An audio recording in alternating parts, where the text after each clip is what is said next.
Hey, welcome back to the channel. In today's video I'm going to show you how we set up our new Toyhauler to carry our motorcycle and show you which wheel chuck we ultimately went with. I will also show you how to assemble it and how I secured it to our trailer. After quite a bit of research, I ultimately chose to go with the Pittsburgh motorcycle stand and wheel chuck, which is sold by Harbor Freight. The major complaint that I repeatedly saw when I was doing my research was that the material construction was lacking in other units, which were more expensive from other vendors. That is why I ultimately went with the Pittsburgh. And as you can see, the material used in this unit is very robust. Assembly was also really easy.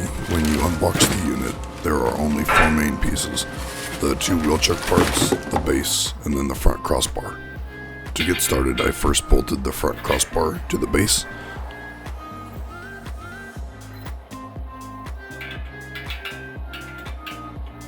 and then installed the two wheel chuck parts. Install the rear wheel chuck part with the long piece toward the back. There is also a hole on the long side to help with orientation. The front and back wheel chuck parts are quickly and easily secured with the two shafts and cotter pins. Make sure to follow the directions though on the manual for selecting proper distance between the front and rear wheel chuck parts so that it properly holds your bike during transport. It is dependent on the front wheel size.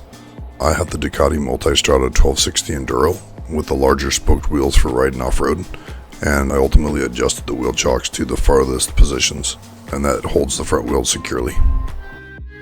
Now that you have it assembled, you have to secure the wheel chock assembly to the mounting points in the trailer.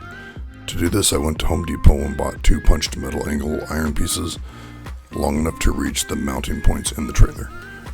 I also bought 4 3/8 inch bolts and nuts. I then bought approximately 15 3/8 inch fender washers to use with the bolts as well as to be used as spacers.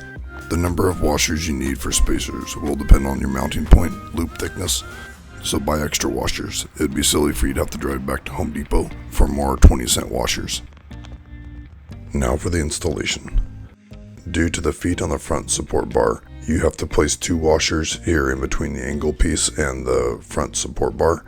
I also utilized 2 washers here in between the 2 angle pieces to allow for easy installation over the mounting loop inside the trailer. However, after using several times, I likely could have used a 3rd washer to make it easier getting the mounting loop in between the 2 angle pieces. Also, ignore my hillbilly duct tape. I was under the gun to get this thing built and assembled for an upcoming trip that we had planned after we bought the trailer, that I did not have a chance to go buy a file to clean up the sharp edges that I had to cut out.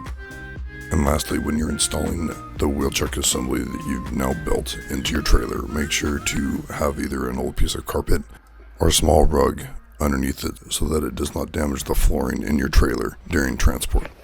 Thank you for watching. Please make sure to subscribe and hit the thumbs up button to support the channel.